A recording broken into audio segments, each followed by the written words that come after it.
Pasok. Ako yung magre-repair ng pastor. Sige, tuloy po.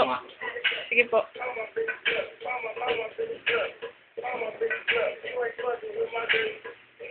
Doon po yung Dan.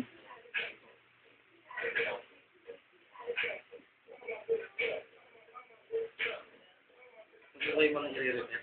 Opo, opo. Okay. First, sasaktak namin kasi kailangan yung mga ito eh. Nakita nyo naman. Animation. Wala mo na. Baklasin natin. Okay. Yan mo.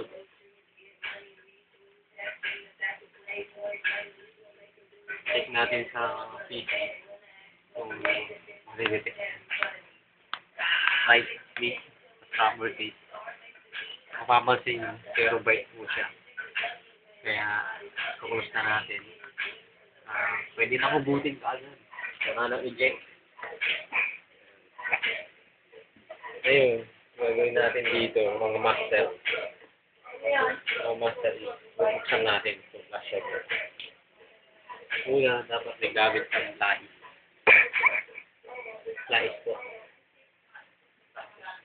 Pangalawa, importante cutter po. Tapos, soldering iron, syempre.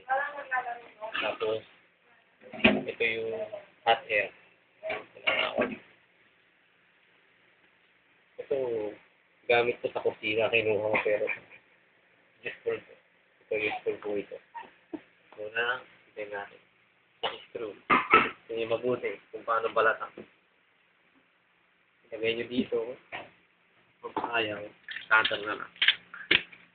Mapapansin nyo, cutter rin nyo. Ganyan rin nyo. Minsan, pag ayaw mabuksan. Okay. Mapapansin nyo po dito sa side niya. Gano'n nyo po. Tapos yan. Tuklap na po siya. Kasi Ito nga. po yung laman ng flash drive nyo na tira. Ang gagawin po natin dyan. Baba natin. At muna, ipitin. Yan. Nakikita nyo po, iniipit yan. Ayan po, pag-ipit. Tapos, paano malaman na may sira? Ito po ang gagawin natin. Paano malaman na may sira? Unang soldering iron na maliit gagamitin natin. Ito po yung gagamitin natin. Tapos, para ma-check, yung tester. Tester. Tester po ang gamit nito. Gamit nito para ma-detect. Ano yan, kuya? Lahat po ba ng USB magagamot niya yan? 100%. Promise? Kahit na transcend o ano pa? Ano bang silbi ko kung in-import nyo ko dito? Hindi ko magagawa itong flash drive mo. Kita nyo naman, nabuksan ko siya dito. Ito po. Unang-una po, set nyo as a tester. Dito po. Ilan naman po? Continuity po. Kaya kikita nyo. Kailangan pa nilang bumili niyan para magawa ang flash drive. Oo, bibili sila talaga. May mamura sa sa may parmasya. Ito po, i-detect nyo dito. Kita nyo naman, number 1 po. Ibig sabihin, sira po siya talaga. Okay. Ako, gagawin po natin. On natin si hot air. Ito po yung hot air.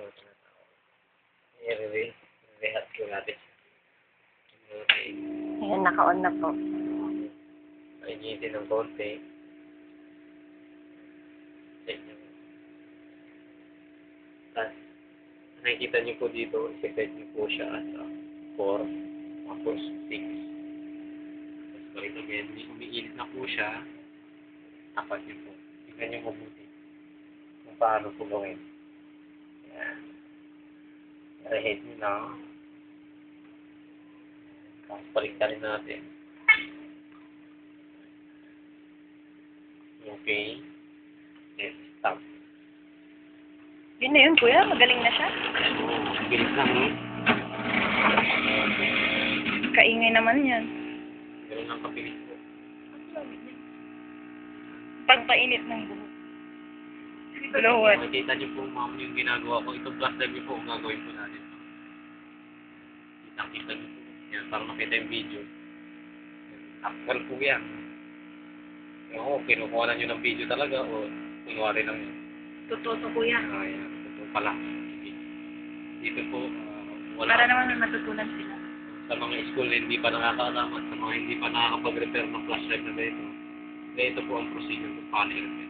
Mga ilang minuto naman po gaganyanin, kuya. Siguro, sa totoo na, 2 oras to eh, pero pwede pwede na 5 minutes. Pwede na, luto na siya. Tingnan natin kung hindi pa luto. Tingnan niyo mabuti. Ayan, okay. Tapos, mamatay na po siya. Tingnan natin. Hindi na mainit eh. Ayan. Take na po eh. Tapos, Check natin dito. lem. Wala po. Okay. Ay. Okay na? Hindi pa po. Ayan, okay. Ang gagawin po natin, solderin po tayo. Soldering. Ang tawag po dyan, kuya? Ito, tawag dito sa Espanyol is balaok. Balao. Balaok. Sa Tagalog naman, patang. Ang patang. Ito, sa solderin natin. Ito po. Yan. O, pwede na. Yan. Ano yun, kuya? Pakiulit.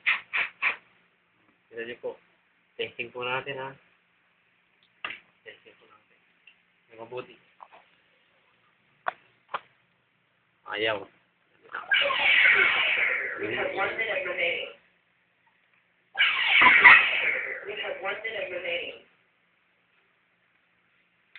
Kita nyo, wala siya, hindi na-detect. Hindi Hindi na-detect. Ang galing nyo, kuya. Hindi na-detect. Ngayon, ibig sabihin, gumagana na yung IC niya, hindi na-detect. Ngayon, gagawin natin, kukuha tayo ng Ricardo. Ricardo. Kukuha po tayo ng Ricardo. Para yung ingredients, gagana po.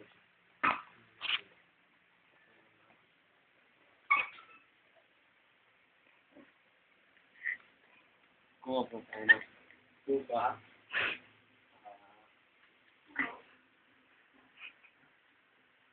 Tuyo. Tuyo. Patingin nga, kuya. Toyo. Suka. Saka tuyo po. Toyo. Ito po. Tuyo. Yan. Ito po yung gagamitin natin na ingredient. Tingnan niyo po, gagawin po. Tingin mo na kay kuya. Ito, pinatutupig na po, hindi ako. Ito.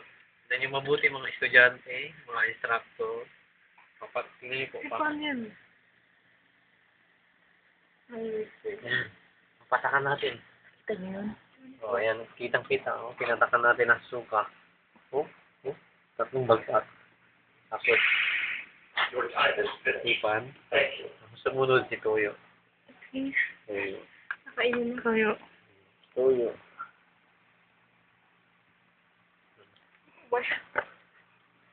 Kita niyo po may toyo. Yan. Si Hangin.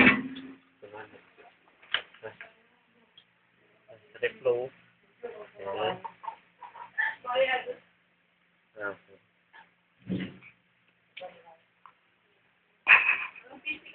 Ang pahit po. Medyo maalat po. Pero pwede na po.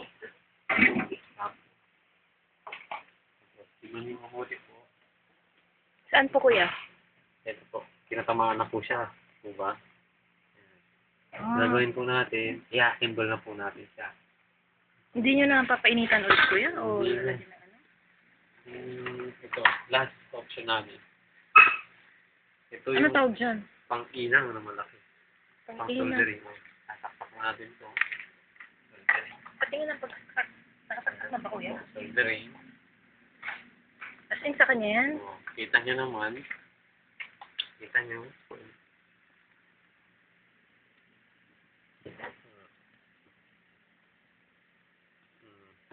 Kita nyo.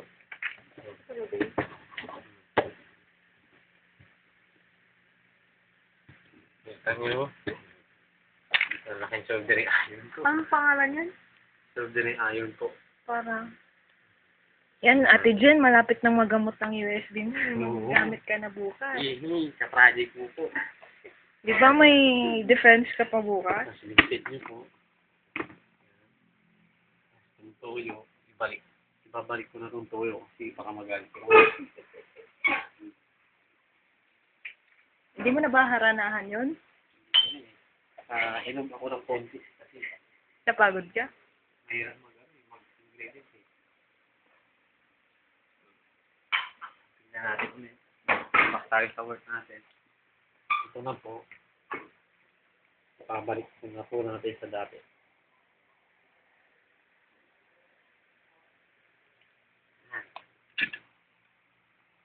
Kita nyo naman. Asan yung itim? Huwag muna natin ilagay ito kasi hindi naman importante yan.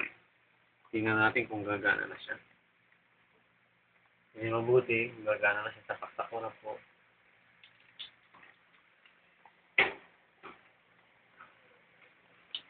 Yan po, kita nyo po. May ilaw na. Ang galing mo kay Jen. Talagang ano yan, tested ko Asan na yan. siya? Tapos, check natin, capacity. Yan po. Wow! Yan po. Galing! Ang tamang procedure para maniwala na May laman? natin. So, mabuksan natin. Oh, Okay, eject natin para maniwalang audience na talagang aprobado. Ito po yung ginawa natin. Aprobado. Selyado pa po. Proven and tested po. Maraming salamat po.